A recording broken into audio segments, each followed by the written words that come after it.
Hang on.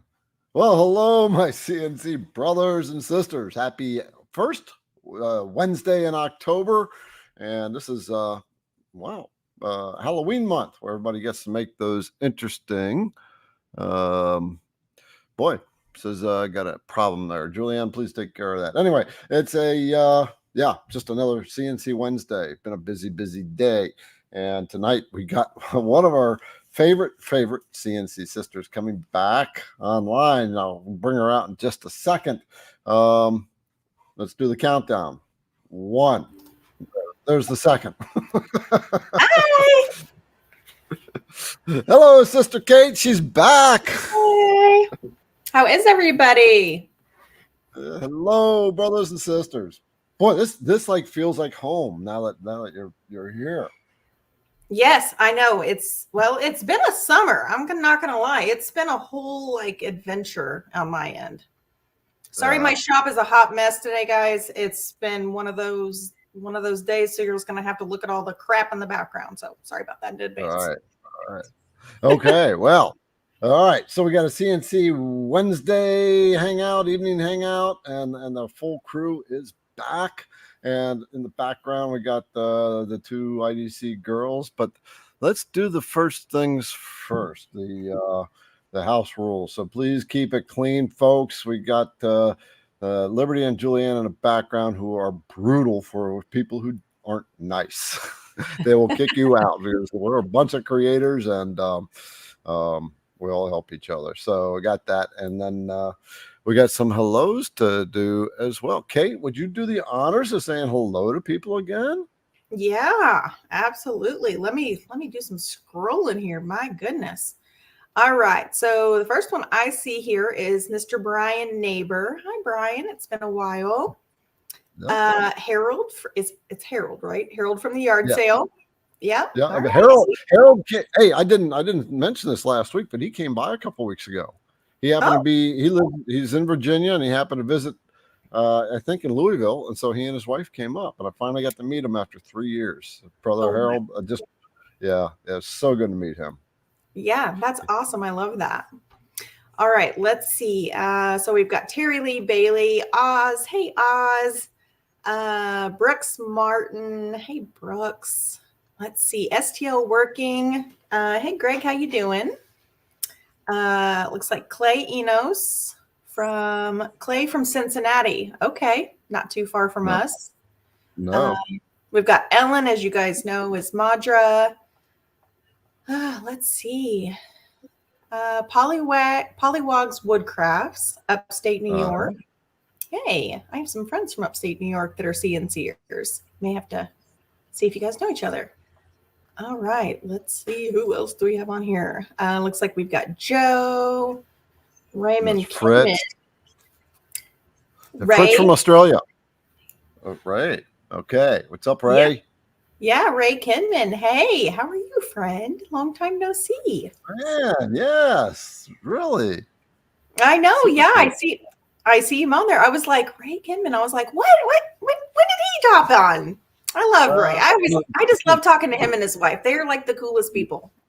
Yeah. So, folks, if you don't know, Ray is a hand wood carver, master wood carver, and he is done. He carves for Disney. So, Disney's got some pretty high standards. So he's made his way into the door there, and has been working for them for quite a while. And they're Imagineering, I guess is what they call it. Yes, he is among the elite of wood carvers. Totally magnificent. And he's got a wood carving course. Julianne, if you can find that, or Liberty, then so you can dig that up. Oh, we forgot the other house rule. If I asked Julianne or Liberty to do something, we all have to drink. So cheers. So do it. You see my new cup? Well, it's not new. I had it for about 6 months. Oh, that is very bougie. Yeah. Oh! I got some cool stuff in the mail. I gotta show you. I gotta show everybody. Let's see what you got, sir. This came from John Whitney. And he said it's a custom-made desktop or home counter to hold pens or whatever I really want to hold. So it's a dice Oh my gosh. I love Got that. that in That the mail. is so cute. Yeah, got that in the mail. And then let's see, James Tucker of all people. Do you know a James Tucker? My husband is Michael James, but no, probably not him. So he sent these crosses. He sent it to the whole team as these here, and they're crosses, and they're designed to hold in your hand, just like that. Mm-hmm. Those are so awesome. So the girls and everybody was trying to figure it out, and I just picked it up. So you just hold it like that. Yeah. Yeah. But yeah. Speaking of the girls, folks, just we got to bring out them in the background. So Liberty and Julianne. Here comes Liberty. Here comes Julianne. There we go. So Liberty up in the top right, she is the master shipping manager at IDC Woodcraft, and down below her, where she can go bang, bang, bang like that, is Julianne, the administrator for IDC Woodcraft, the two people that keep me in line and keep the business going. So they will be in the background and be watching for any sour apples that show up. We had one show up a couple weeks ago, and they had to kick them out. And actually, sour apple that was kind of bothering a lot of CNC creators. So they finally got I guess he got a letter of cease and desist. He was making videos about us. Yeah, not nice videos.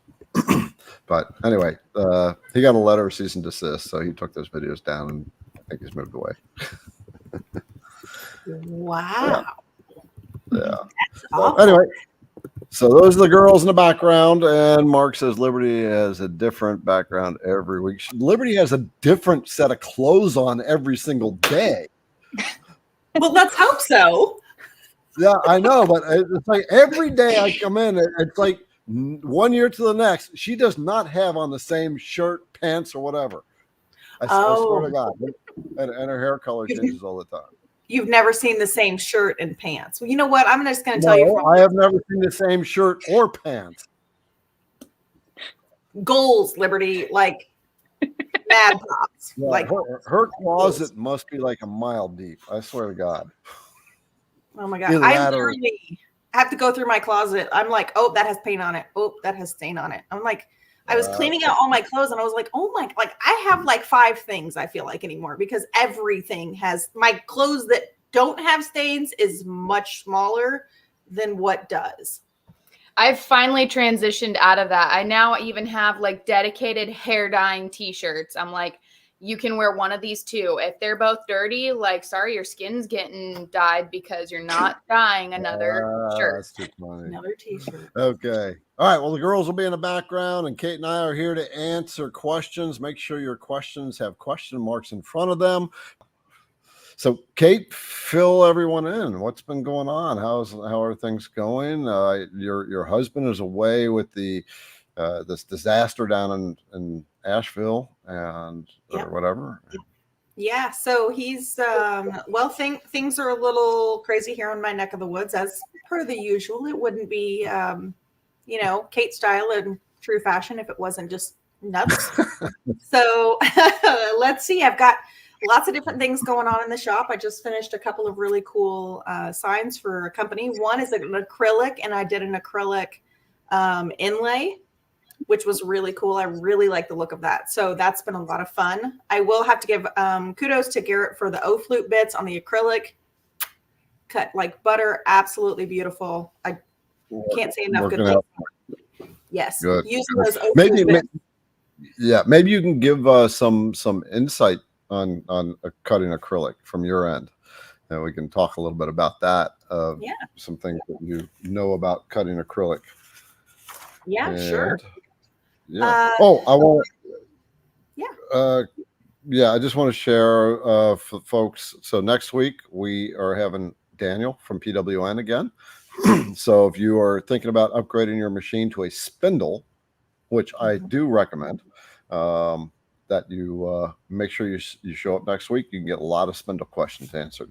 And then the following week we have Kyle again, the VECTRIC master, where you can bring all your VECTRIC questions live and he'll work through them.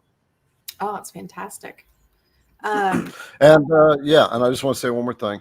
If there's anybody out there that's still searching for a CNC, say I am. If you're still like in the market trying to figure this stuff out, just say I'm still trying to figure it out. If you want to get a CNC, it's kind of curious if anybody's out there. Yeah, absolutely. I know you have that. Is it the Ultimate Buying Guide? Is that what it's called? Yeah, the Ultimate Buyer's Guide. Ooh, it looks very bougie. It's pretty thick. Yeah. It's definitely pretty thick. Okay, and this is it's a 46-page document.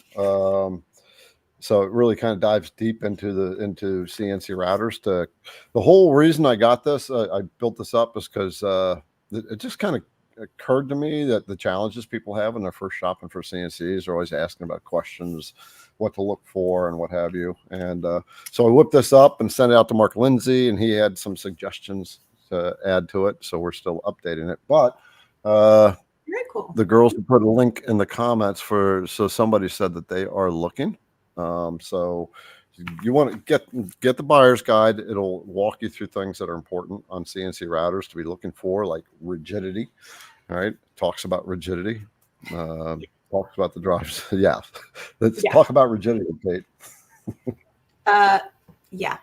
That was literally one of the first things I looked for in the Onefinity when I first purchased mine, because I was honestly looking between like an X-Carve and the Onefinity, and I watched this really incredible video on YouTube about the rigidity of them, and I was like, well, hands down, like Onefinity is incredible. Now, see, at the time, I didn't even know that Long Mill was even a brand, because as you guys know, about 2.5, almost 3 years ago, I knew absolutely nothing.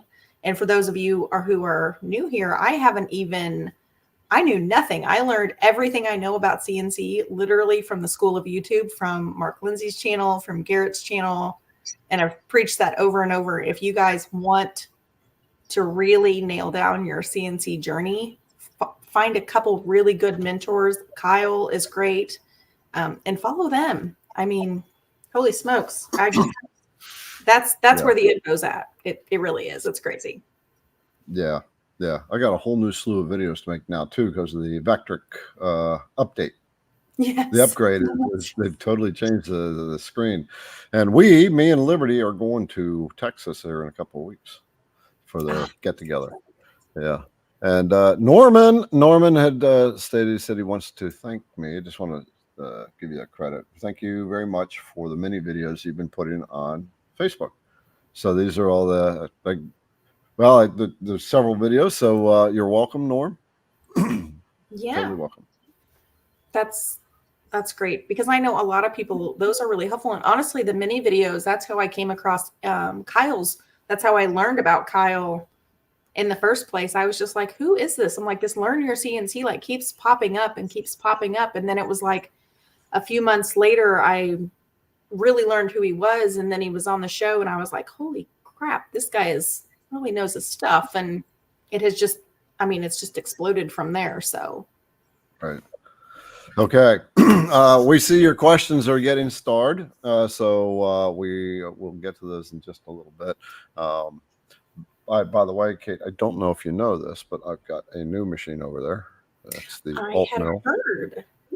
Yeah, it's the Alt Mill. It's a 4x4. So I got rid of the Phantom.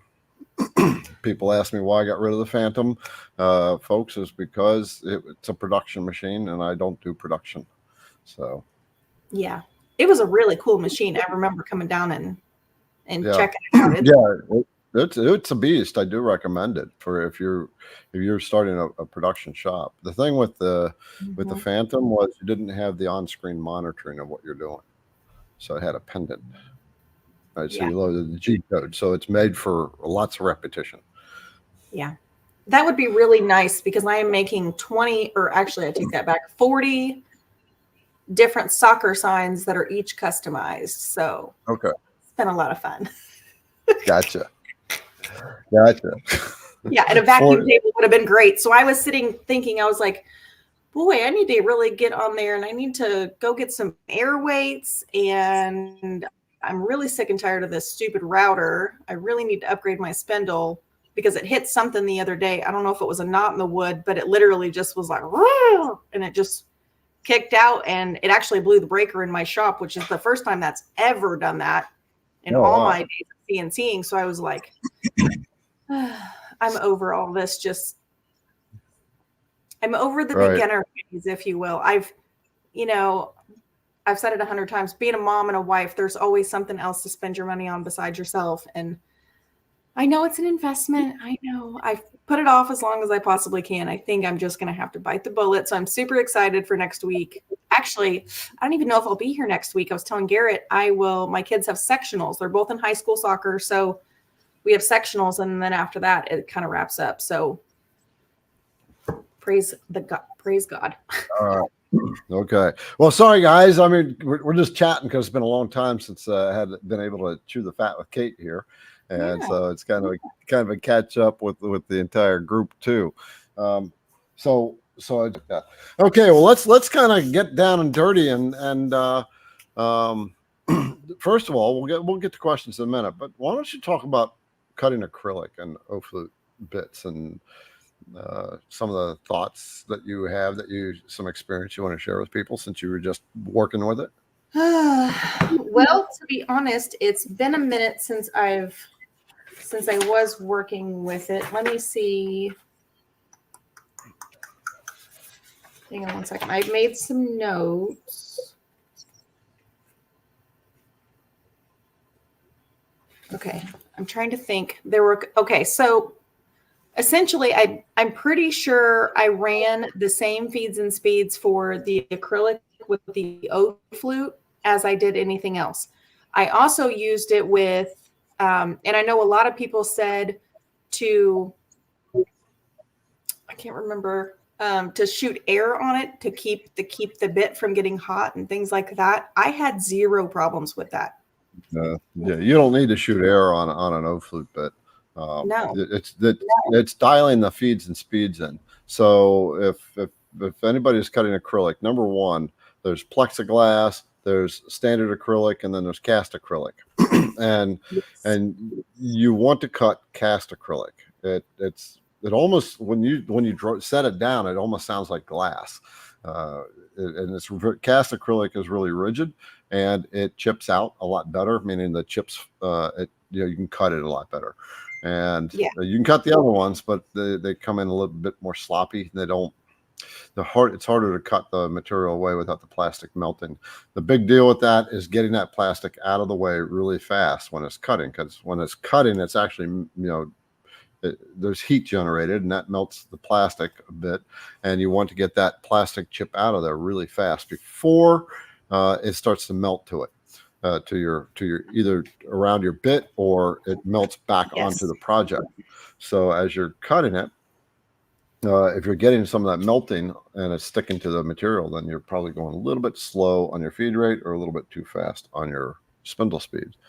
But I always recommend that you use the IDC feed rates for those who are doing it, who haven't done it before. I suggest to get the IDC Woodcraft phone app, right? Because that has all the feeds and speeds in it. For all the bits that we carry. It's free. It's for Android and Apple, and there it is. It's gone through some upgrades, but if you just find your bit in there and you click that bit and you can go to it, and then you can have the description. You can tell it what your router is, what type of machine. If you have like a trim router on there, if a Makita, you can tell it that. If you want to be in inches, imperial, or metric, you can tell it that. Then it'll give you all your feeds and speeds and the description, the specs for the bits. And then if you need to replace a bit, you can always get it right through the phone. I wanted that to be very easy for you guys if you wanted to. And the CNC setup checklist for several requests is now available directly on the app. So there you go. Hang on one second. I'll actually grab the sign and I will show you what I just finished. Okay. So let's see. Hang on, I had it kind of taped up, so give me just a second. Okay. because it's actually double-sided. Yeah. Okay, so this is the sign. Oh, look at that. Yeah. That's epoxy too. So Kate is an epoxy junkie, right? So you need some. Well, this is actually not epoxy. This is all acrylic. Oh. Okay. Yeah. Yep. So that's the acrylic inlay. So, So that's an inlay, huh? Yep. That's the acrylic inlay with it. Wow. So this was the customer's colors that she wanted specifically, and I said, okay, I will do that. But the really cool thing that okay, so now it's all kind of coming back to me since you've kind of been mentioning a couple things. So like Garrett was saying, cast acrylic is great. You can buy it in big sheets from, if you have like a plastics company near you, it comes with this paper on it.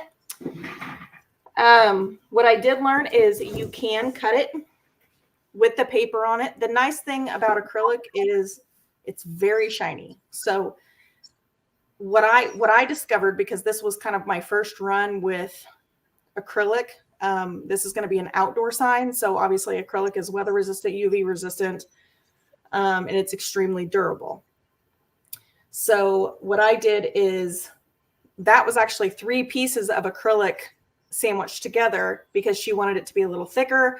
And I didn't want one piece of acrylic like flopping back and forth when the wind blows. I needed a little bit of weight. So it really was a little bit of like trial and error. What type of materials am I going to use? How am I going to bond this acrylic together? So I used a lot of different glues and things. I can definitely share those with you guys. And then, but as far as that paper, when you're cutting it, the really tricky part that I learned was if you're using a dust shoe on your router or your spindle, those bristles can scratch the surface of the acrylic. So that's another fun thing I discovered was how to buff and polish. I already know how to do that because of epoxy, but it's a little bit of a different process for acrylic. So holy smokes, it was an adventure. I won't lie. It was definitely something. And then I also learned how to bond acrylic to acrylic. I tried it with epoxy. It actually sealed okay, and it actually worked beautifully, except for the fact that if you push down on some of the letters because they're inlaid, that epoxy, because of the viscosity of it, it kind of came up and out and overflowed a couple letters. I think I made this sign at least 4 different times. Yeah, that's the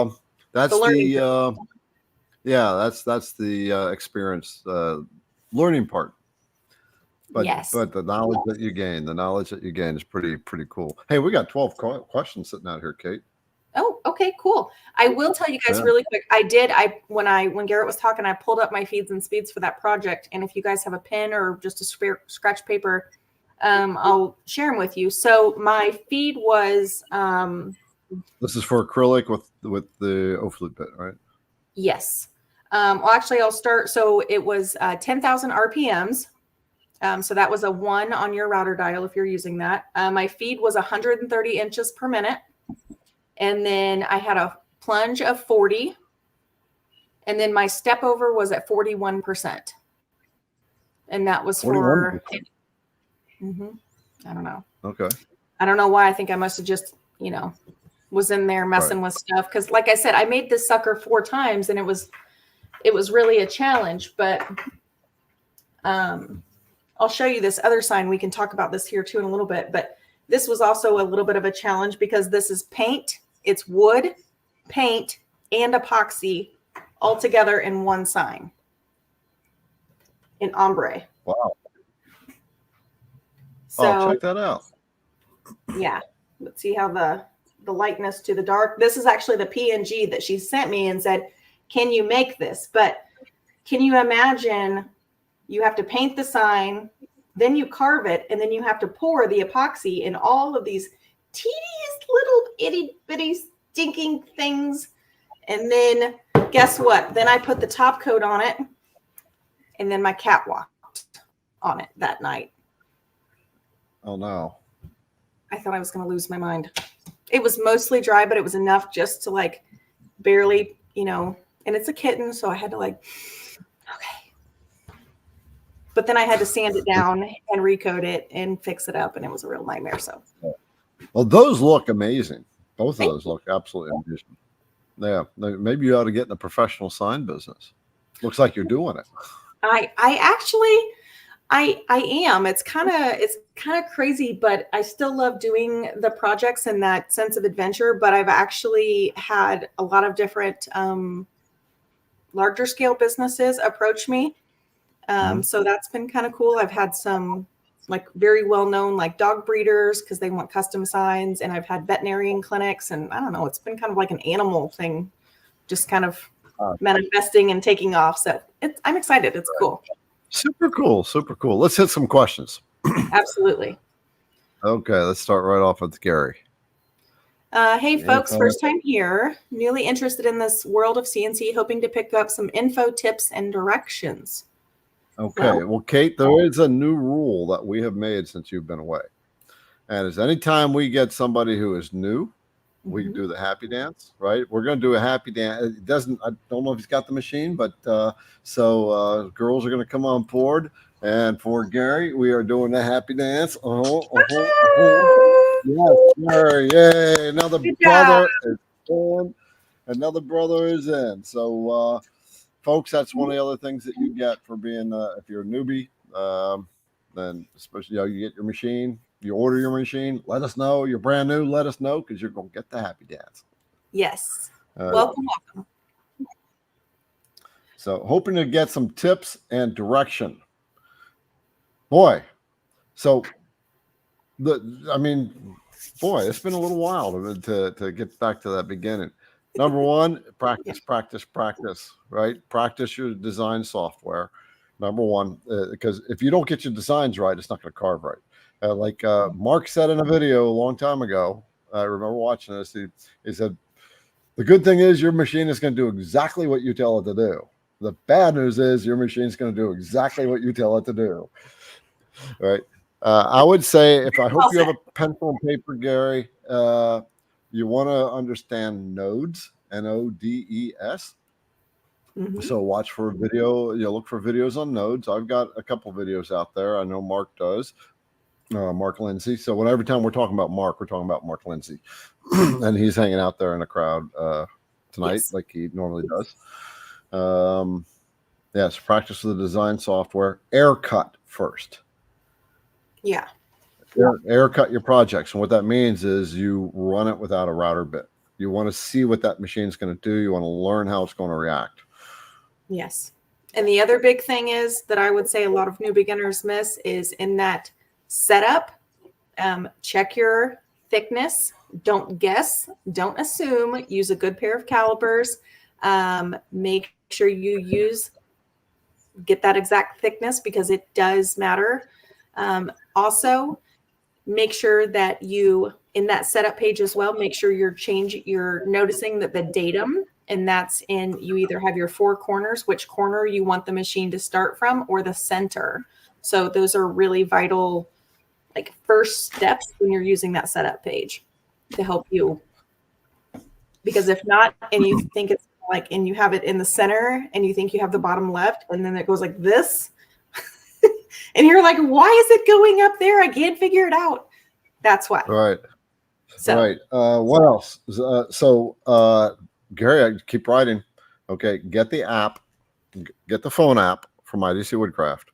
Okay. And also go to idcwoodcraft.com and download the database. If you have VECTRIC, Carveco, Carbide Create, or Fusion 360. You have the database with all the router bits there. You can import them all at once and you'll be done. And setup is king.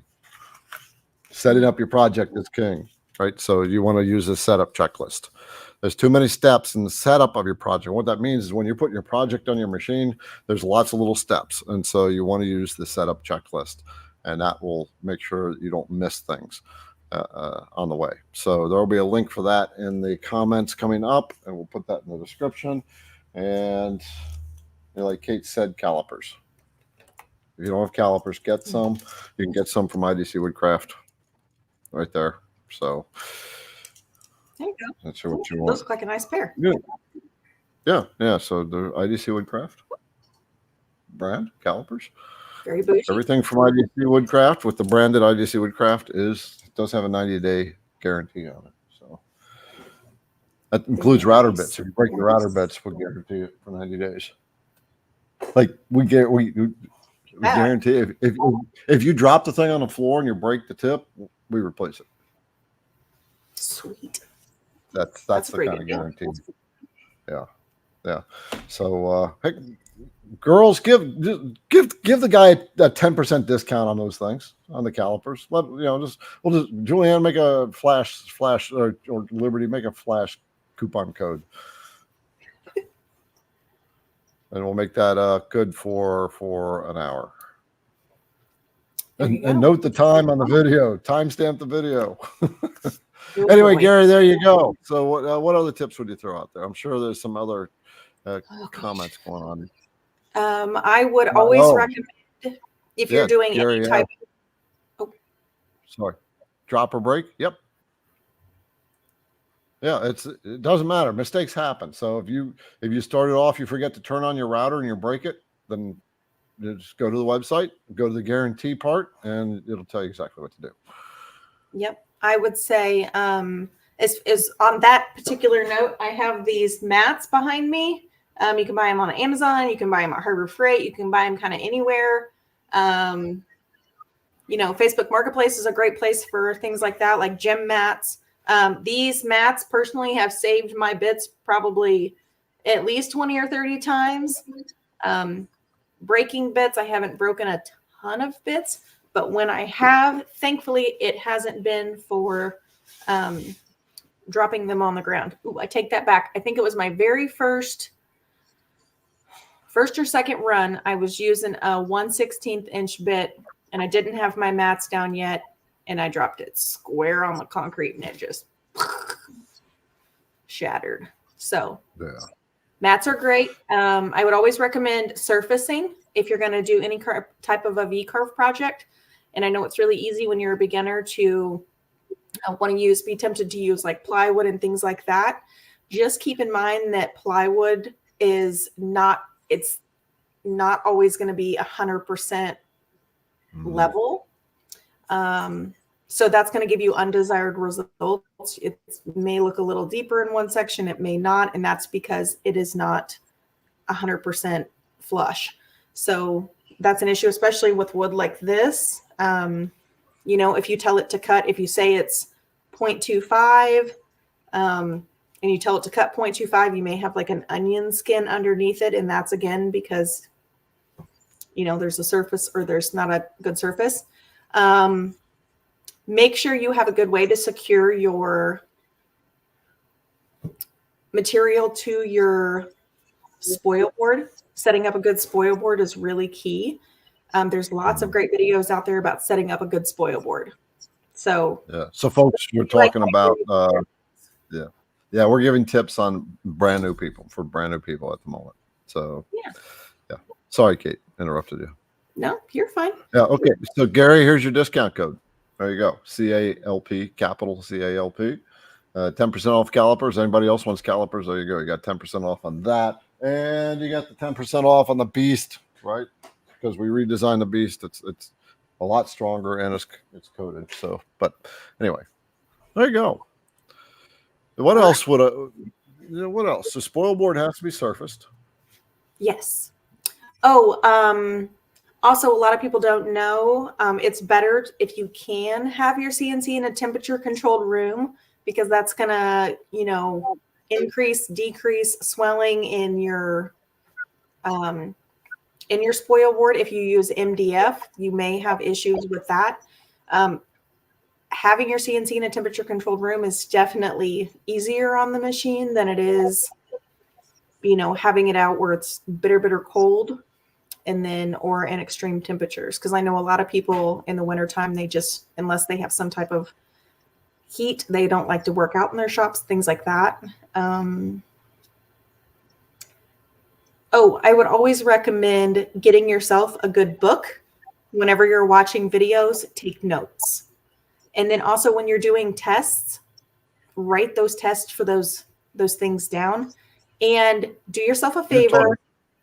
Don't sweat like trying to calculate the feeds, the speeds, the chip loads, all that stuff. On Garrett's website, it's a free download for the tool database. Go download that. And for every bit that you buy, like, I know I'm going to say it wrong, but Amana has a tool database if you buy any of their bits, things like that. So don't be afraid that just because you want to try a new bit that you don't know how fast to run it. Obviously, that's going to be a tester for softwoods, hardwoods, MDF, things like that. But just don't be afraid. And remember, one day at a time. I'm just going to leave it with that. All right. So let's do Dave. Hi, Dave. Thoughts on using vacuum chambers for epoxy? I don't personally have a vacuum chamber. I know Mark Lindsay has one that I'm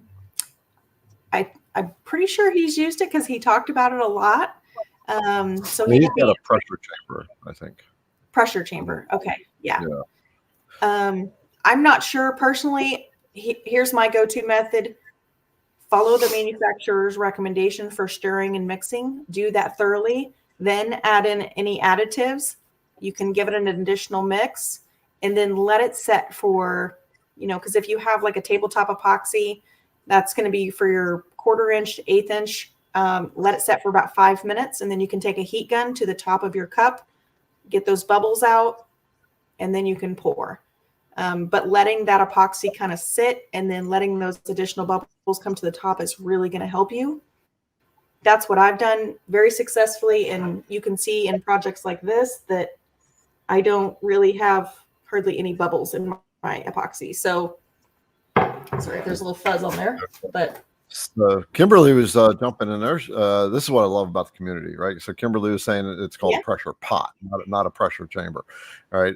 But she also said vacuum is for stabilization, all right? So I don't know. I know I used to use vacuum chambers.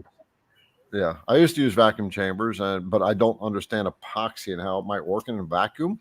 But I do know that if you use a vacuum chamber, it will expand the bubbles and they'll rise out a lot faster. Mm-hmm. Yeah, they're good at getting the micro bubbles out. Yeah. All right. Gary, let's see again. Is there a video that goes along with the buyer's guide? No videos at the moment. I think I've got a review video on the long mill when I did the long mill review video, and yes, I do. Juliana Liberty, please find the videos called the Ultimate Buyer's Guide for YouTube. I think that's what it's called.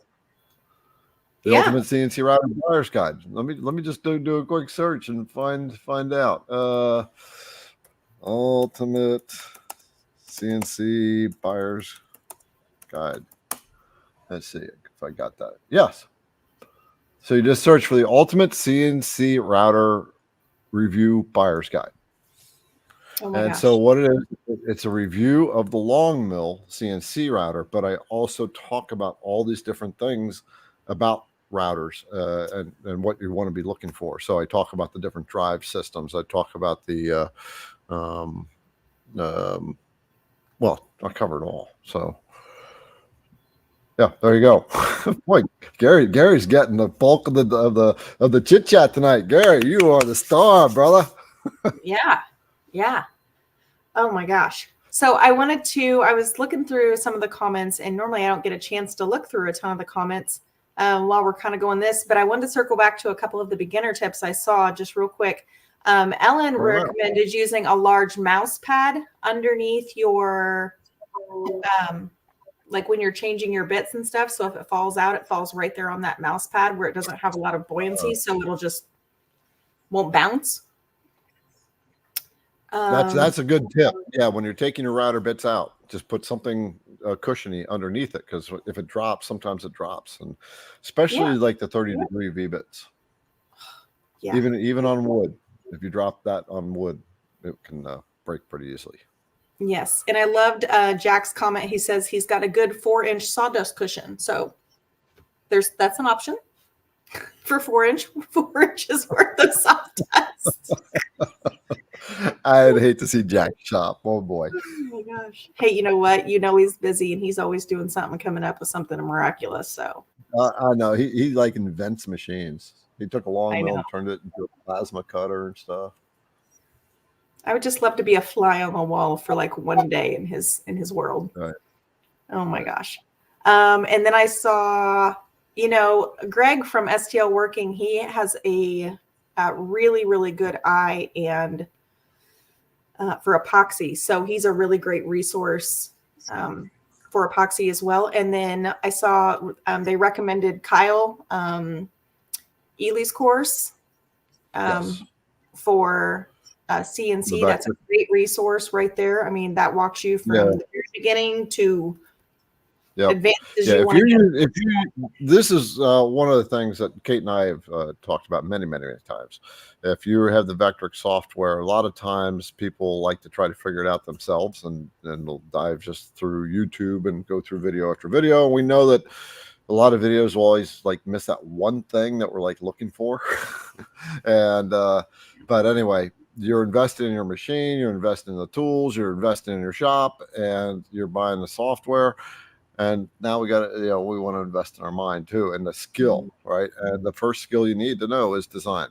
And so if you're using the VECTRIC software, Kyle Ely from Learn Your CNC has a course that we recommend. And girls, throw the link in for that as well, please. Yep. Yeah. Yep. Good point. Yep. That will get you really understanding the VECTRIC software. Absolutely. I even use it myself. I've learned lots of valuable things. So. Yeah. Oh, by the way, Gary, Liberty does one-on-ones. So I'm going to bring her on board real quick. So Liberty, hello, Liberty. So this lovely lady here is getting really good with the VECTRIC software. So if you or anybody is stuck on a project or something like that, or you just want some one-on-one training, she's the one. You can go to IDC Woodcraft and she will work with you. So there you go. Yep, you can go to idcwoodcraft.com and do the Learning Center, and that's the person that's going to help. Sign up to stare at my face for an hour. There you go. That pretty face. Okay. All right. Well, let's bust out through some of these questions. Yeah. Yeah, let's do it. All right, my friend Vortex. Hi, friend. He says, question, has anyone been inspired by video games for project ideas? Oh my gosh, I say that all the time. I was going to say there's lots of, I actually had a, what is it? So a little bit of a story behind this very special project. It's going to be a round table. I've actually kind of got it over here. It's huge, but it's the Mario theme, and I'm going to be carving into it. There's a file on Etsy, and it has all of the like Nintendo people. I'm sure lots of you have seen like the Star Wars one where it's like super detailed. It kind of looks like a mandala, and it's just completely round. It's incredibly detailed. I'm doing that one with a Mario theme. The guy that did our epoxy floors in our basement and has done a lot of like painting around our house and stuff like that. His son had a heart condition, and he passed away 2 years ago, last month. And he was telling me about how much he loved this Nintendo and things. And I said, I want to make you something special so you can have this in your home and you guys can always remember Caleb and stuff like that. So I'm going to be doing that, which I think is going to be an incredible project. I'm a little nervous for the design, just because I know it's going to be an extraordinary amount of time. It's going to be like 48-hour carve or something stupid. So if any of you guys have done those carves, I'd love to know how much time it's taking you, because I'm a little nervous because I don't really want to like start it and then take it off and then have to go back to it. So I'm trying to like balance when I can do it. So All right. Cool. Yeah. But I wonder if he's talking about like project ideas that aren't the video game, but kind of, like not the video characters maybe, but maybe something that's just he's like, oh, then you see something and the creativity, the creative mind starts kicking in and says, wait, we can do something with this kind of whatever. So yeah, but that's the cool thing about this. You can get inspired in so many different ways. I mean, how many people we talk to that the ideas come so fast they can't keep up with them. Yeah, I think they got a little bit of a dose of that. They were asking because on the Ladies Wednesday, they were saying, well, what's hot in the market right now? And we were just like, boom, boom, boom, boom, boom, boom, boom. Yeah. So many ideas. Yeah. Yeah. So that's an interesting point, though, for those who are doing this, looking to make some money off of it. One of the things to be careful about is, I mean, it's okay to work in trends, but be aware if you're making projects that are just trending at the moment, trends always die. And so you have to be ready, prepared for that. All right. So just food for thought. It's good to cash in on a trend, but trends always die. So trends and fads. All right. Watcher 696. I'm in the market for your first CNC as a side hustle in retirement. Alt Miller 1finity. Well, first of all, brother, welcome to CNC. Welcome to the world. Welcome. That's awesome. And so you've got a 1finity user right next to me. Yeah, I got it right. And then I have the Alt Mill. Yeah. So I think there's a couple of things that you definitely want to ask yourself first. One is, are you looking for like you kind of said here in your statement, a little bit of a side hustle? So how much of a side hustle are you looking to do? Do you need the alt mill? Because the alt mill it's a big 4x4 machine. Obviously, do you have the room for it? Do you have, is that something that you really want? In this world, in our world, it's kind of like, do I really need air weights? Probably not. Do I really need a spindle? Probably not. But do I want them? Absolutely. Is it, it's really about, there's so many great machines out there. I think Long Mill and 1finity are both great options for machines. The reason I actually went with 1finity, just because I'm a 1finity owner, is I like the capacity that if I wanted to start out with a woodworker, which is the smaller version, and then upgrade to the journeyman, the only thing I had to do was to buy a new rail, and then I could just expand it. And there's lots of upgrade options. So like if I wanted to take my journeyman X35 that I have now and upgrade it to the elite, I literally just purchased the upgrade kit, and then I can transform my machine into the elite, and I don't have to buy a whole nother machine. So those were the reasons that I purchased the 1finity. But I'm sure Garrett can give you lots of good reasons to buy Long Mill as well. But my core reasons are just do what you need. Don't really necessarily be influenced by the community, because you can always upgrade and you can always add, but Yeah. So he's just asking about the alt mill, not the long mill. You were saying long mill. So, but oh, I'm sorry. So, yes. Okay. So first of all, that specific thing is covered in here. This is set up to go through. You go through 5 steps. And after it educates you about CNC routers, then it takes you through 5 steps to narrow your search down. It asks the very first thing that's in here in the 5 steps after you get educated. Wait, I gotta make sure I got them right. Okay, here we go. Let's see. Step number 1 is to buy smart, not cheap. All right, that's thinking about, because so many people who I've seen it way too often, they put price first, and so you're Yes. investing in a piece of equipment, right? This is a tool for the shop, and if you're going cheap, that you're You get what you pay for. yeah. As I said, if you buy cheap, you buy twice, right? That's true. So that's the first one. It's really just kind of thinking about buying, but the second step is what Kate was talking about. Size matters, right? And what that means is really stepping back and thinking about not just what you want to make now, but what you can potentially make in the future, right? Mhm. And that's where I generally tend to try to steer people on, is look down the road, and think about what you might want to make in the future. So And that's exactly what I did. I mean, did I need the biggest CNC when I first started out? No, but I knew going down the road, exactly to your point, that I knew I was going to be turning this into a business. I knew as a sign maker that I was going to be making bigger signs. That's precisely why I wanted a CNC, because I had a vinyl cutter. I could make signs as big as I wanted, but I wanted to be able to the capacity to carve them.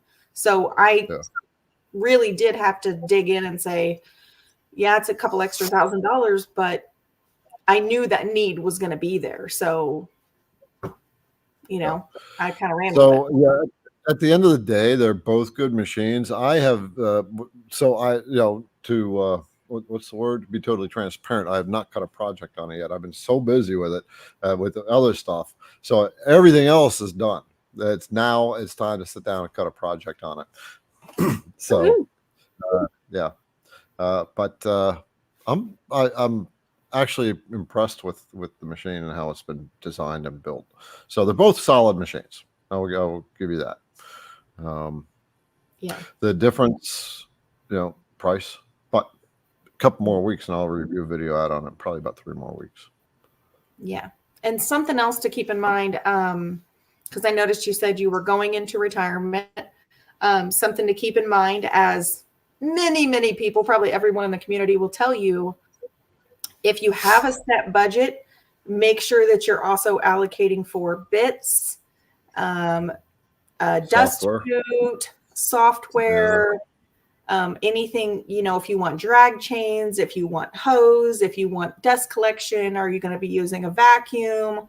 Do you want like a dust deputy, something to that effect? Like, there's a lot of things that can factor into just buying a CNC, and then you're like, it just kind of spirals. So make sure you do your research and you're trying to meet your budget's needs, if there is a budget. If not, by all means, have fun. Yeah.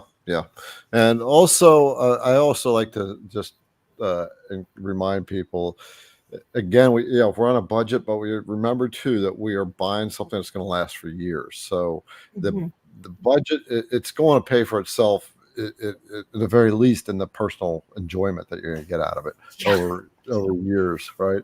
So put the link for the buyer's guide back in the comments again, and that will be in the description of the video. So okay, let's so answering this question specifically, the difference between, if the alt mill's a 4x4, so for Onefinity, what is it called, the X50?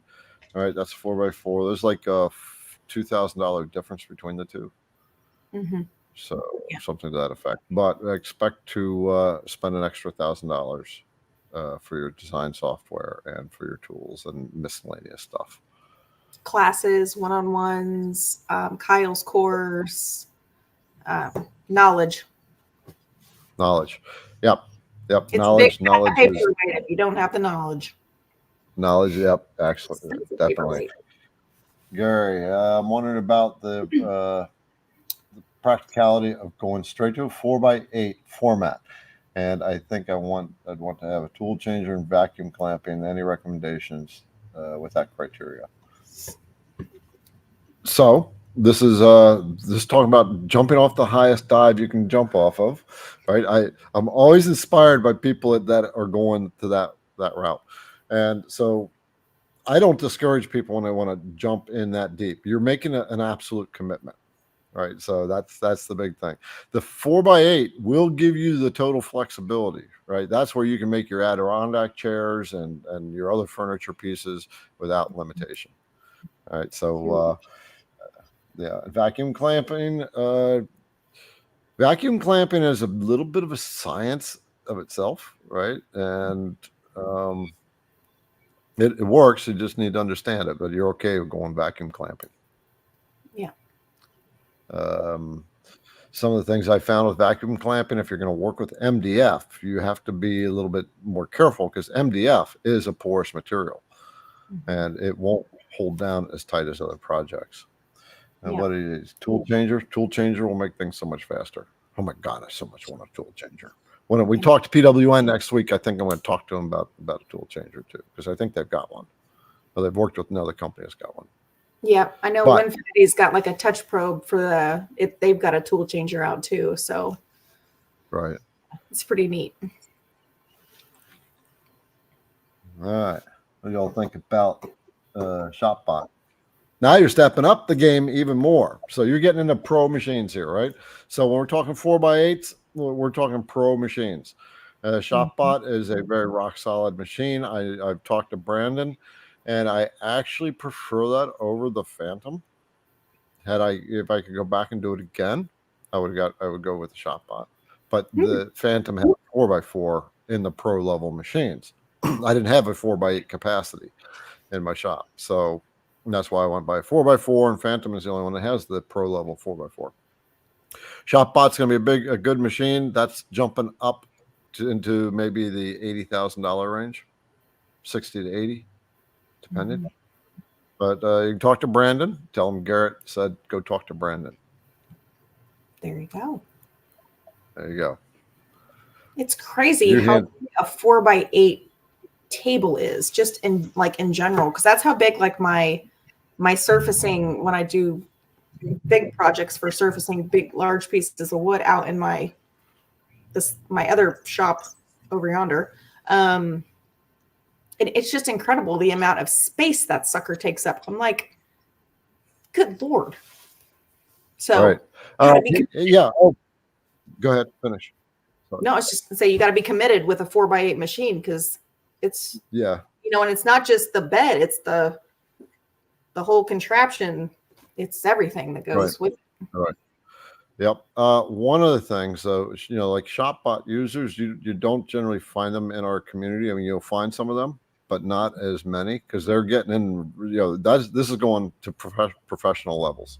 So you also may want to talk. So you got Mark Lindsay here and Greg from STL Woodworking. They both have Avid CNCs.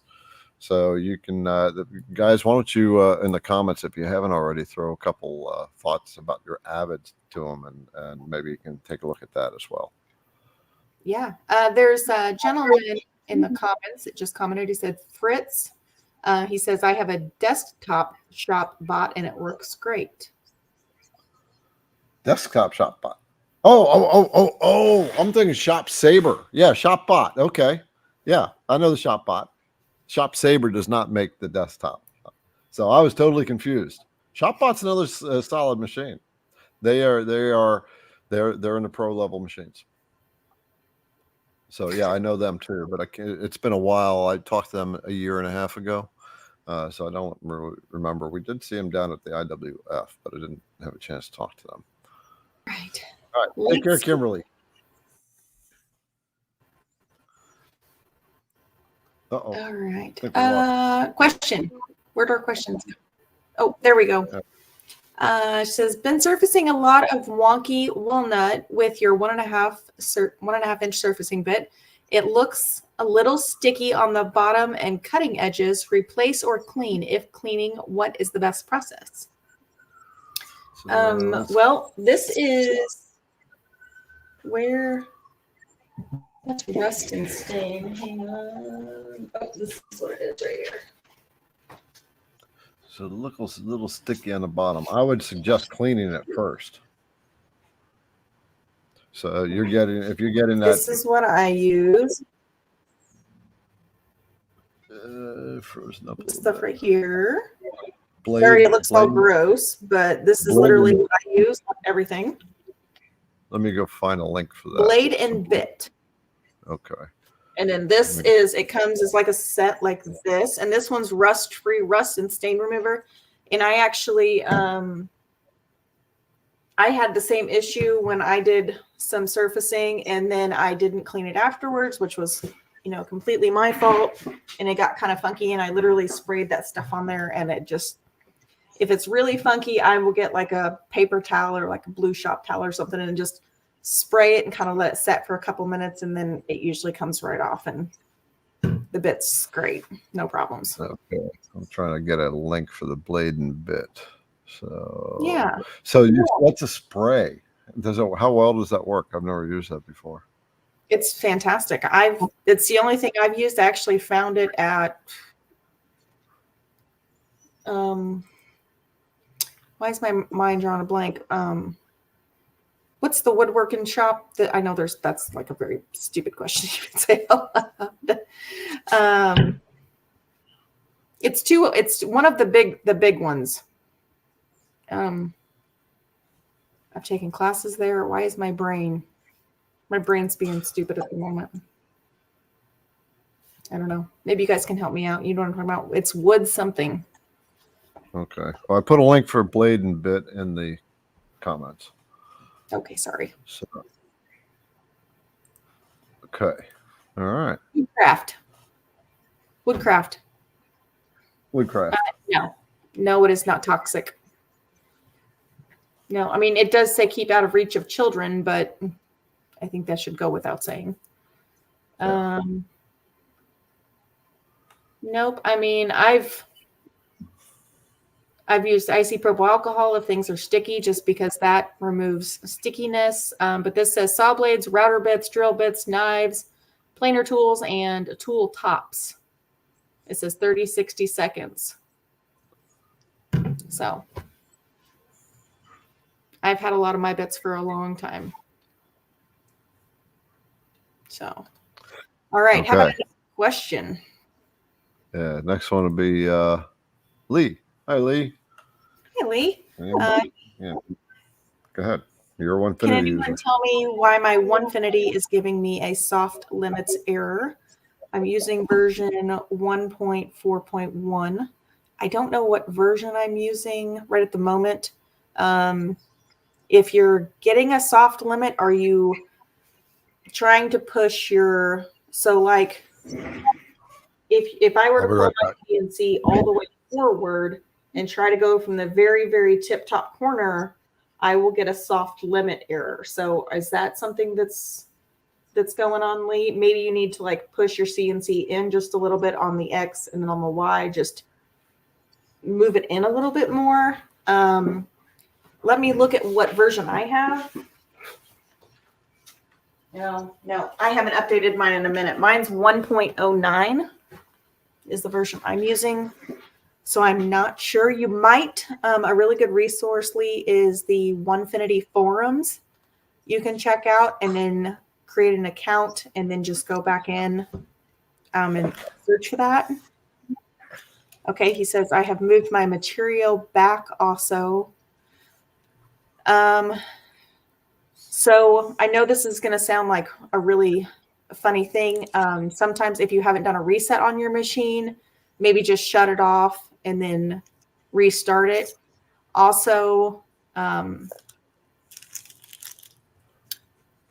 not sure if you like saved the file or if you've run the toolpath multiple times and then you've, saved it and sent it directly. Sometimes there gets to be like a miscommunication between the controller and the software. So, oh, okay. He says, did that too. He did the restart. I'm trying to think on while you're thinking, Fritz is watching. Fritz B. So Fritz, you're on Facebook. Come over to the IDC Woodcraft YouTube channel, and that's where everybody is hanging out at, dialoguing, chewing the fat. So IDC Woodcraft on YouTube, and you'll find the video. Let me see.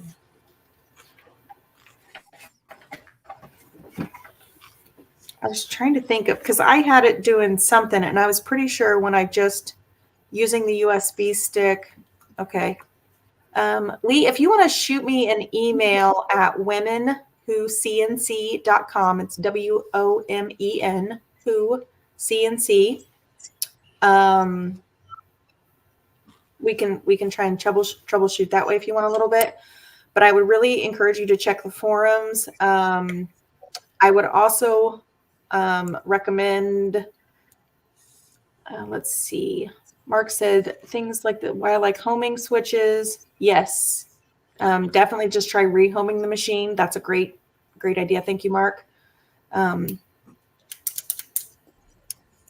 Check the forums. That's why mine's still on 1.09, because I don't have issues. And I feel like every time I update to a new version, I'm like, I just like brace for impact almost. So, or you can go right back to Onefinity and shoot them what you got.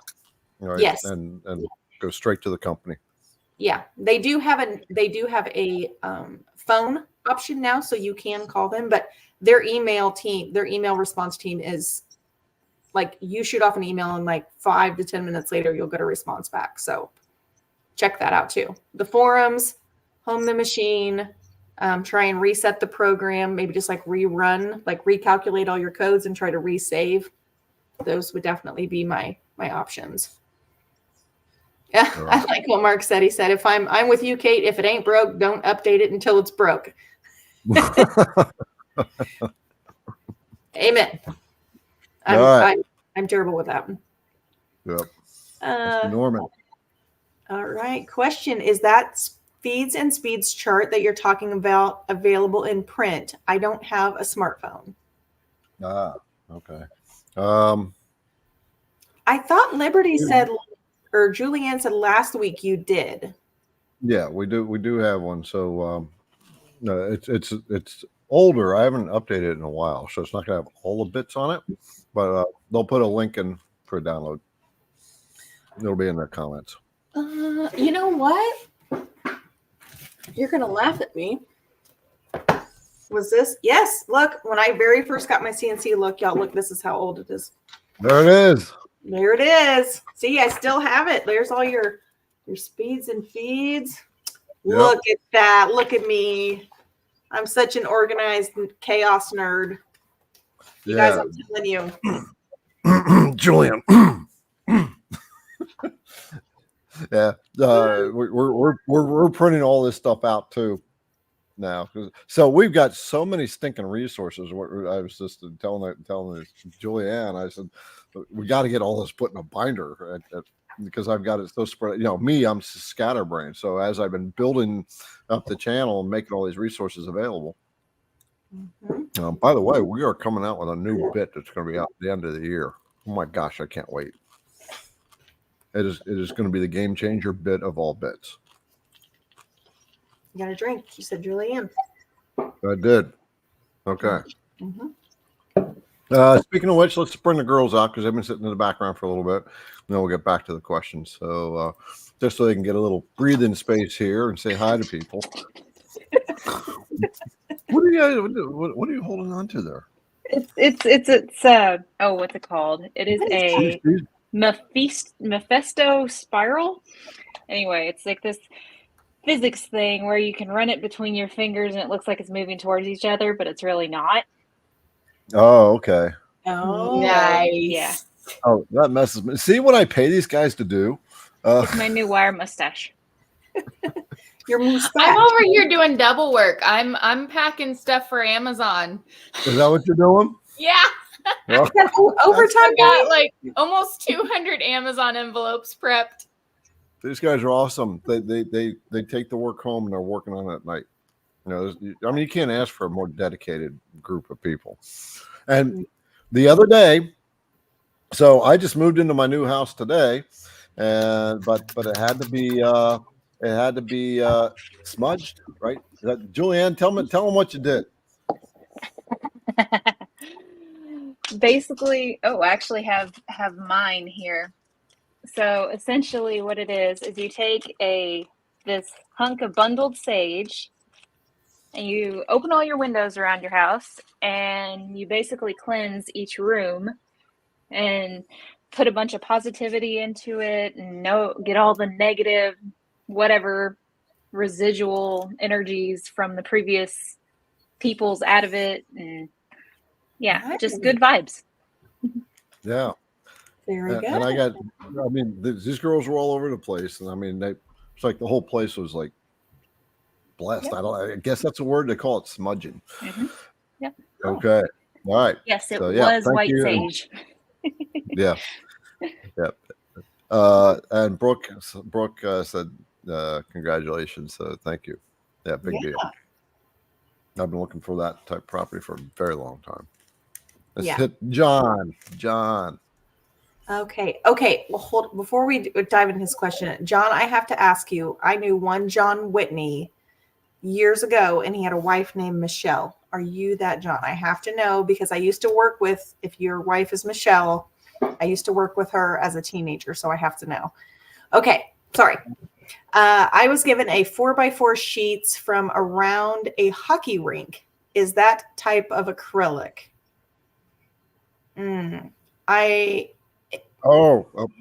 Probably the shields, I'm assuming. That might be plexiglass. That would be Lexan. It's going to be Lexan. Okay. So Lexan it's like plexiglass, but it's impact resistant. Okay. There's no reason you can't use materials like that. It's just your feeds and speeds are going to be different. I'm not sure how that will cut. I gotta play with some plexiglass and Lexan. I've never tried to cut plexiglass. Okay. Mark says plexiglass is a brand name of acrylic. Yeah. So but it's a softer, it's more flexible. Yeah. Yeah, plexiglass and acrylic are all polycarbonates. Well, it's just like cast acrylic or not cast. Lexan is harder. So just to give you an idea, Lexan, we used to use it in the CNC machines at work, and they're built for impact, right? So it's going to be a much more rigid material. It's there. It's a window into the machine, but if a chunk of metal broke away and it hit the Lexan, it'll crack the Lexan, but it won't penetrate depending on how thick it is. So Lexan is just a very strong. It's much stronger, but I've never cut it. But I'm assuming that's what that material is going to be. Yeah.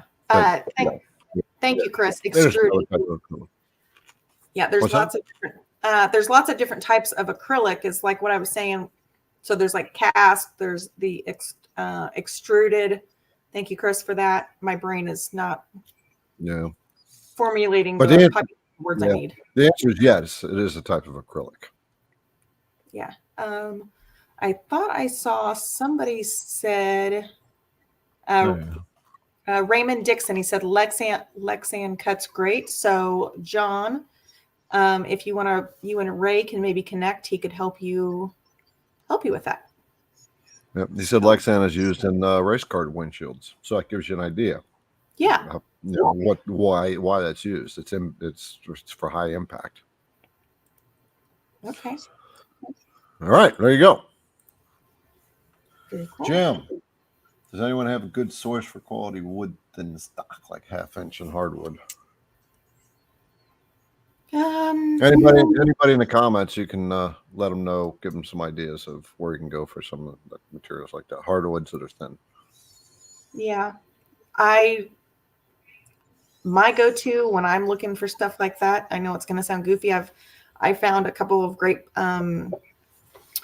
wood, I call them dealers, if you wood dealers on Facebook.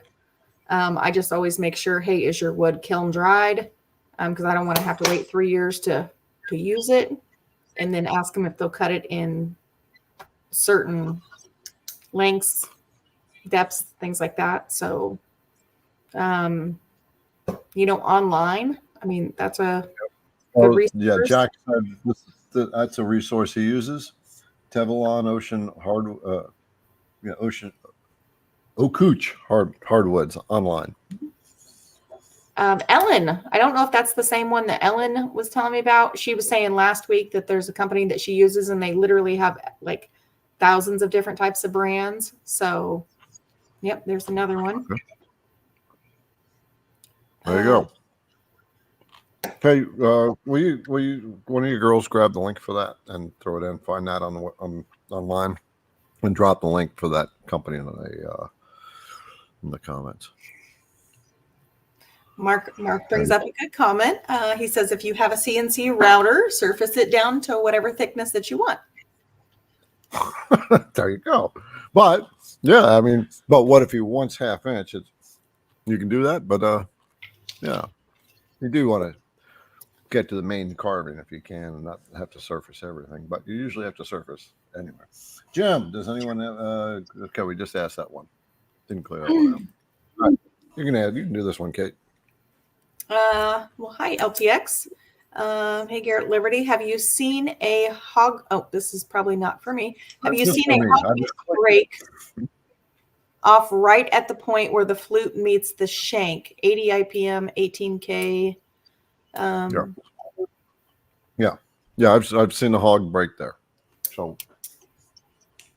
matter of fact, that's why I modified the design.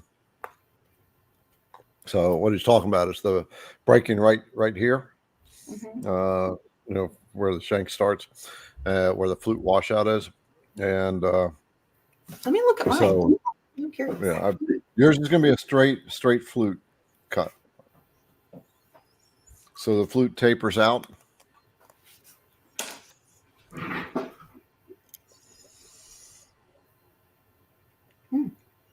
No, mine are good.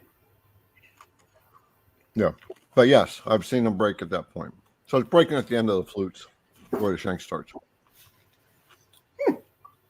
Yes, new design will not do that nearly as much. Cool. You're also using a longer bit, so he's using. I dumped the comment, but so I don't remember the feed rate he was using. Okay, so wait a minute. This too is your first time, so right. So I'm assuming Lee is a new CNC. He already made a couple comments there. We were handling his comments, but I didn't. Do you already have a machine? He's already working. He had the Onefinity question about the soft limits, but we can always do a happy dance for him. Let's do it, girls. Just for Lee. Lee, it's for you. We should do like a wave effect. Oh, let's see if we can do it. I gotta get it the right direction. I gotta get the right direction. So I'm gonna go to Liberty, and then Liberty's gonna swoop down to Julianne, and Julianne's going to swoop it back over to you. Yeah, there you go. And then you swoop it that way. There we go. So here we go. We're not that coordinated. Oh, wait. Do it again. Try it again. Over that way. No, this way. Yeah. Wait. Oh. Here, hold on. We're supposed to go around in a Just take circle like this. Oh, I thought I was going to Julianne is what you said to me. I don't know. No, you're going from Julianne to Garrett. We'll just like high five each other. How about that? What are we gonna do that? Here, just give me 5 there, Liberty. Yeah. There we go. Boom. Yeah. Boom. Yeah. Hey, there's Jay. Hi, Jay. You want a high five too? You are a coordinated bunch. Can y'all tell? Yeah. Okay. All right. Let's get back to some questions. That was too much fun. We're a bunch of All right. goofballs. Lee, you see what you started? Yeah. You see what Lee just started? Good grief. I know, right? Exciting. All right. Here you go. Go ahead and take this one. Okay. When surfacing a board, do you start with the bow or cup side, or does it make a difference? I would start with the cup side if it were me. Just because, well, I don't know. Honestly, if that's kind of like a 50-50 split, if you want my honest opinion, just because the wood is going to wind up being like, it depends on how bad it is. If you're going to, how thick the wood's going to be. at the end of the day. The reason I say, cup side down is because you can kind of flush these two sides, flush mount them. But then on the other side, if you flip it over, then you're going to be taking off more. So it makes more sense to like take off the high points. But I mean, I guess this is like a 50-50 split thing. It just depends on the wood. I've done it both ways. It all just depends on the wood. Yep, I like Ray's answer. Your choice is shims. If my druthers, I'd probably go with the cup side down first. Actually, no, I would do the other side because then I can make 4 flat points, or the flat edges on both sides. Then I can work. Then I'd flip it over, start working that. I'm not sure. It kind of like Kate it's like you start doing all those CNC things in your brain, and you're like, well, it could go this way, and then get one side flat and then flip it over, and then you're good. There you go. She's right. Even in the comments there, it's kind of 50-50 the way people are doing it. Yeah. All right, Robert. When surfacing a board, do you start with the? We just did that one. Yeah, we didn't clear that out. Okay. So Sam, do you know how to engrave acrylic? So viewing items behind can only be seen from an angle. Ooh, that would be so cool. He's talking hologram almost. I don't. I will be very honest. I don't. The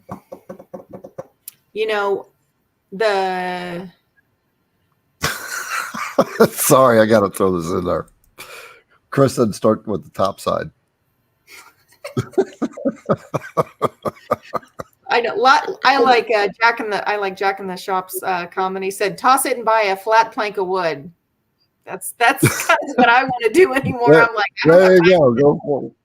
Go get a flat piece of wood. Okay. Sam, I'm sorry, I don't. Brooks just said in the comments there, polarized carving. So it sounds like Brooks might be your man you want to talk to. You guys, there is so much cool stuff you can do with CNCs anymore. I would love to start making a list. I think that would be a really cool thing in your Facebook group and the CNC entrepreneurs to start like populating a list of projects that, like, if someone's really interested, like Sam here, to do polarized carvings and then do it and then share what he learns with the group. And if there's somebody that's really interested in, figuring out cup side up, cup side down, do that. Right. Figure out, if you've got like a really jacked up piece of wood, you want to figure out how to do it, like do it and post it, this is what I did. Here's what I learned. Some really cool stuff out there, because I would love to say I could try all the neat things, but damn, there just isn't enough time in the day. So, I am dying to do one of those, the photo carves. Man, it's on my list. I haven't had the time. I've had barely enough time to get the work done that I actually need to get done, and then get home every night this week at 10 o'clock from soccer games. So someone sent me a photo carve of me and Sarah, but it was not a carve, but the file, and it was done differently. So I haven't done enough to know. I was looking forward to see it, but find it. But by the way, new CNC creators, you can join the CNC entrepreneurs Facebook group as well. So that's we got 30, almost 40,000 people in that group. So there'll be a link in the comments coming up. Yeah. Oh, okay. So, awesome. I was going to say another question. Well versed in Gerbil, GRBL, or know a good information resource so I can change your pocketing path from starting in the center. Starting in the center starting from one Just start side. on one side. Any help would be appreciated. So what? Okay, yeah. So what he's doing an offset cut. It's not the Gerbil software that's causing that. So GRBL is the it's a control software. It's actually what kicked off they had the Arduino board, circuit board, and the Gerbil software is what basically kicked off the whole CNC router in the home revolution. So Gerbil, you can't do it in Gerbil because Gerbil doesn't create the G code. Your software, the CAM side of your software is created in the G code. And what you're doing is you're using the offset setting instead of a raster setting. So I'm going to assume you're using VECTRIC. I got a launch VECTRIC here. When you create that toolpath, let me share screen.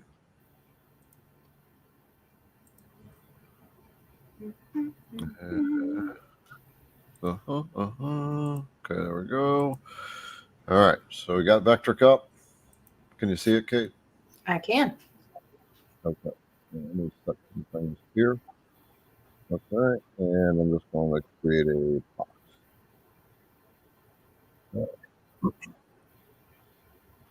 Now we're going to go to creating toolpath. We're going to do a pocket toolpath. So right in the middle, you're going to see, if you're using the VECTRIC software, if you're using different software, it should be saying the same thing. You're going to see a selection for offset and for raster. So we're looking at the right side of the screen, right in the middle, where it has that little zigzag line, that box. Your toolpath is opening up an offset, and offset by default starts in the middle and it spirals out. You want to go over to the raster toolpath, which is the other option you can choose. And that will solve that problem. And ideally, when you're doing a raster cut, you want to start with the idea of going along with the grain, so that what it does, raster is going. Let me come back to you guys here. Hey, Garrett. Yeah. He said he uses not VECTRIC. He uses UGS. UGS is another control software. Mm-hmm. Okay, so Gerbil's that UGS is also built on Gerbil. So Gerbil is a firmware. You have the Arduino circuit board. This is like the long mill, alt mill. Yours is not Arduino. Mm-mm. The circuit board. And then on there is the firmware that is a Gerbil, and that's basically processing. It's got the board. How do I say this? The firmware. It's just that base thing, and then on top of that, you got your control software that's running your CNC. But UGS is based on Gerbil as well. Hey, I have just a. Yeah. I was going to say just a thought here. I was rereading his question. Do you think maybe he is talking about like changing the datum? No. Like just for going from one side to the center? Because I can see where your brain is. I can see both sides. So he's doing pocketing path from starting in the center, because that would be the raster effect. But I'm wondering if maybe his datum is on the bottom left. So in your software, that might be like in your job setup. Oh, okay. That could be the alternate, the other one. Like, yep. Okay. Yeah, I see what you're saying. Yeah, I mean, I can definitely see both. Yep. Okay. So we'll cover the other side too. We'll cover so he's doing pocketing, but okay. So so first of all, if you're doing a pocketing toolpath, and that toolpath is, you'll go into that toolpath. This would be your design software that's causing this. That's actually creating the G code, not the UGS, and it's not Gerbil. Okay. The G code is the instruction that's telling the router what to do. Like Mark Lindsay said, your router is going to do exactly what you tell it to do. The software is creating a G code that's telling it what to do. All right. And the Gerbil software, the UGS, is the control software. It's telling your CNC router how to move. That is on top of the Gerbil software. That is the foundation that makes the Arduino board work. So is G code that's causing the problem? If it's from the pocketing toolpath, based on what Kate said, that your data, if your datum is set up, so you're set up on your project center. You can set your project center, you can set the 0 point, the XY 0 point anywhere on the project or anywhere out here if you wanted to. But the software usually gives you default selections of in the middle or the 4 corners. Right. And so you want to make sure your job setup is set up on the proper corner too. So then you're zeroed out at that corner. Yeah. Absolutely. Okay. Good catch, Kate. Hope has a question. Oh, by the way, Kate, you should tell them about Women Who CNC. Oh yeah. So if there's any new ladies that don't know about our Facebook group, you can come on over to Facebook and join us. We have a really great group of women that are every stage of their CNC journey. So there are lots and lots of good resources in there. The ladies are very welcoming. It's a very judgment-free zone. There's actually very strict rules, same as Garrett's in here. If you're going to be ugly, then out you go. So, and it is for ladies only. I'm sorry, gentlemen. But that's kind of why we created the Women Who CNC. It was just a safe space for ladies to ask all those questions and, feel comfortable on their CNC journey, because sometimes we process things and learn and communicate very differently than men do. So, that's why I created the group, and it's, we're actually at 500 members. So I think that's a remarkable amount of women that are CNCing and that are actively participating in the group. I love it. I think it's fantastic. So, yep, Women Who CNC Facebook group, ladies only. That's another one of those hard and fast rules. So she wants to do inlays. Yeah, she wants to do inlays in solid, like Corian. She wants to do inlay in Corian.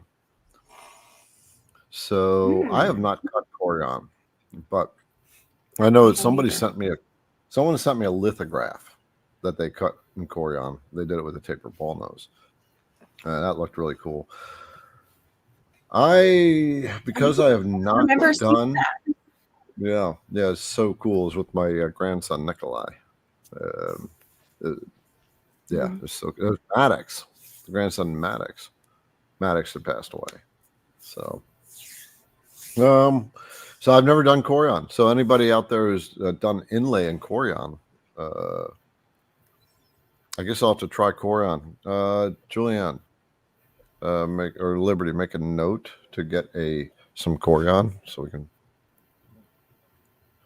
I can experiment with it, so I can give you a good solid answer with bits.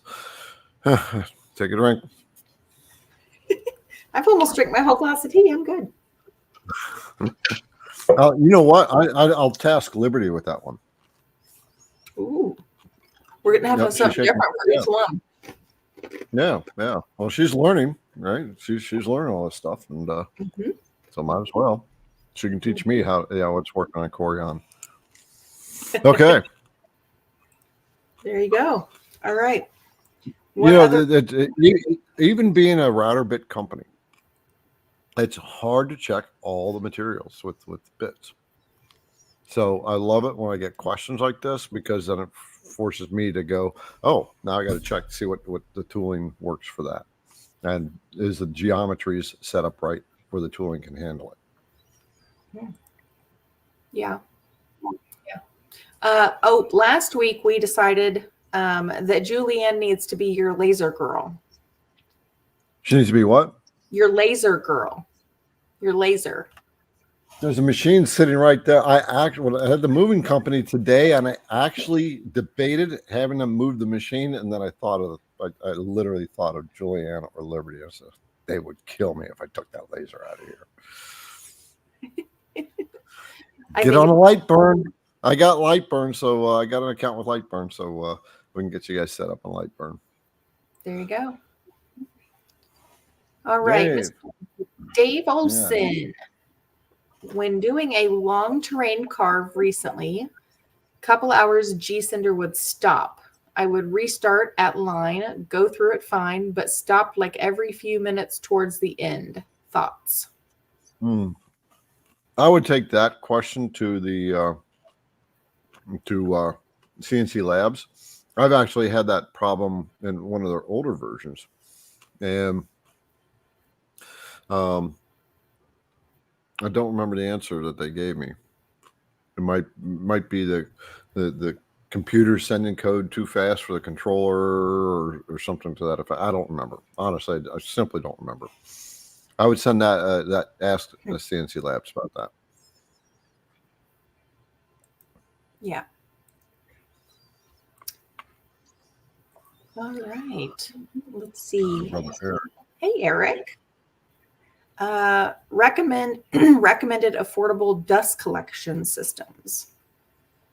Oh my gosh, I haven't. I know there's so many. I started out with a Dust Deputy, that like filter that went into like a, I don't know, I think it was like a 3.5 gallon metal can and a shop vac. That worked great for a little while. The hose isn't too expensive. I'm trying to think. I use a dust dog. So my system is actually on the other side and the other part of my shop. One thing that I did that I really like is I put in this pass through the wall, and then this like T right here, and I actually have like a vacuum. So then that way I can just like, it has like a slide that pulls out, and I have one here so I can cut off the air supply for both ways. And then this acts as a vacuum, so I can just sweep up everything really quick. But again, this is a great question for the community. If you guys want to help Eric out, maybe share what you guys have or what you started with.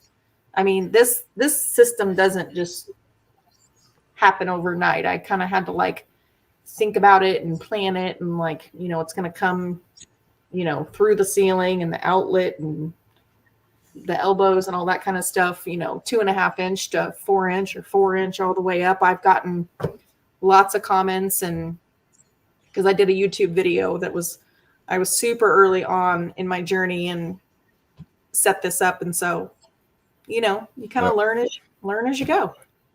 There's lots of different things. You can hook up a shop vac. My first dust collection system was my house vacuum. It was that, you know, the one you go like this, sweep it along the floor. It was with your literally Bob that. CNC. It was my Bob CNC, yeah. And then, then I had a shop vac. People like the Stealth shop vac. I'll get a link for that in a minute because it's so quiet for shop vacs. Yes. What I have is that's kind of a that's like a Chinese made unit. Works fine, but 220 unit, you know, you want to think about that too, the power requirements on it. So the big thing with dust collection is the ideal thing is you want to, you know, come up and over and have your dust collector somewhere out of the way. Mark said he got one from Harbor Freight. Dust collector running through 4-inch hose. Works great. So as long as you keep them clean and, you know, you clean out the filter, and I mean, it's kind of like anything else, you know, take care of your car, change the oil, filters, all that good stuff. They'll run forever. I mean, all right. I'm looking for Harbor Freight's dust collectors right now. So, oh, there we go. I'm going to assume this is what Mark has. A General Machinery. There's, yeah, I'm going to. Okay, that was pretty. Hold on. Okay, yeah, there's a one for $300 from Harbor Freight. There you go. But check the voltage. Check the voltage, because some of them, you know, you want to make sure you got the voltage supply for it. If it's a 110 or 220 unit. All right. And we got Fritz. Not sure on the use of some bits, upcut, downcut, etc. How many flutes are best? Is there a discount on a bundle of bits? So let me pull it up, what we have. I'm going to pull up bit sets. So I'll do sets. And generally, you want to start with the down cut. Oh, interesting. Hold on a second. I got to make sure this came up right. Okay, there we go. Ah, there we go. Okay. Upcut or down cut. So I would recommend down cut first, to start with down cuts, just because it leaves a nice clean top surface. Right? Most people start with down cuts. And I'm going to bring up that bundle now. Is that right? There we go. Okay. It's not showing. Hang on. Gotta redo that. You can talk in the meantime, Kate, while I'm coming up with this. Oh, okay. So here's my experience when I was newer, learning about all the different bits. They were very confusing. And I was like, is this an upcut bit or is this a downcut bit? I couldn't figure it out for the life of me. So the best thing you can do is look at the bits and determine which way their flutes are spinning. Are they spinning down? When you're rotating the bit, is it going down or is it going up? Then you can easily determine which way, if it's an upcut or downcut bit. That's how I did anyway. And then additionally, your downcut bits, you're going to have the top of your, so let's say you're working with like a birch ply. If you are using a downcut bit, it's basically forcing the wood down and it's spinning the chips, and then you're not getting, the edges of your material are going to be smooth instead of rough. Now, if you use an upcut bit, it's twisting the bits up and away instead of going down. And then you're going to be, it's basically fraying the edges of your board. So compression bits are great, but you have to know how to use them because they are both an upcut bit and a downcut bit. So in order to get both, you usually need to have like a depth of cut at least about 1/4 of an inch. So then that way the top part of the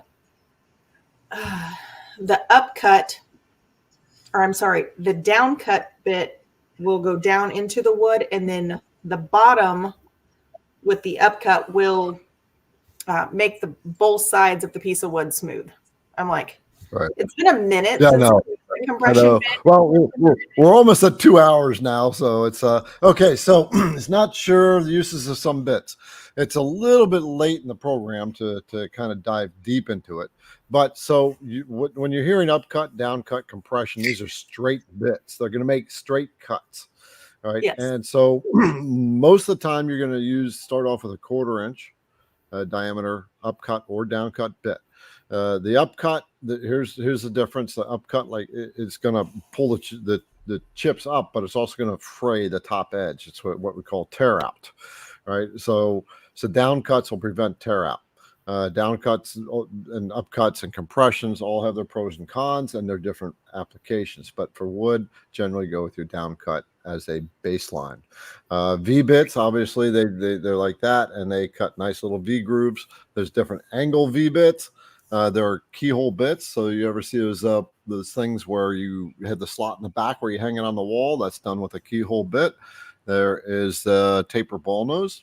And taper ball nose are often used on 3D carves and for inlays. V-bits can be used for inlays as well, as long as you got a steeper bit, like a 90 on down to whatever you use. There's engraving bit. Yeah, 120 is going up. That's going really wide. So yeah, if you get a really wide like 120 V-bit, which is what we have. And you see, we got a 150, right? So that's making the 150. If you want to make a pizza peel, 150 is great for the taper.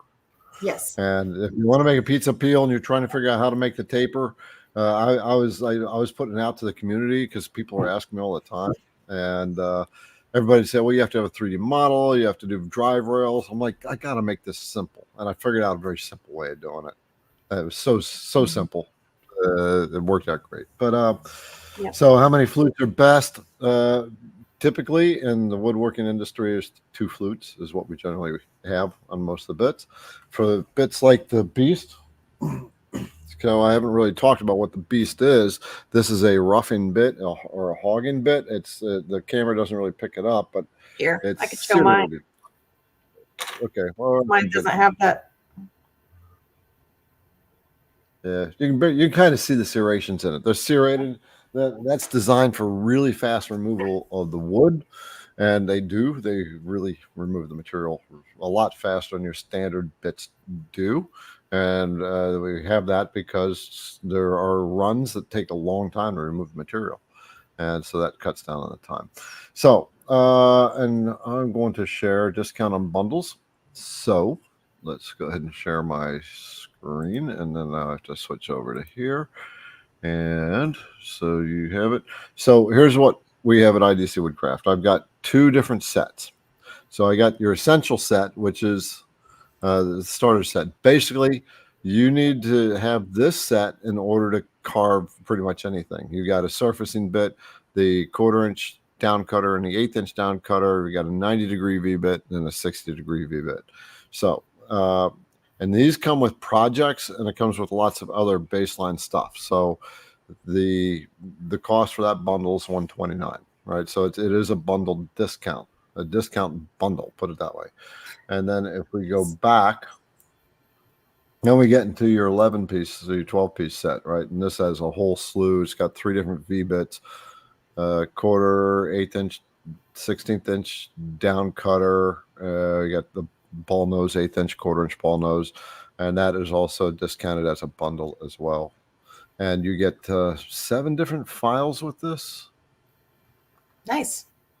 Yeah, I give you 7 different starter files. So there's lots of read here. It tells you what these different bits are for, and so anyway, and so you got 7 different starter files and instructions on how to work with them. So it at least gives you some very basic projects to get used to working with the bits, and those you get the design files as well.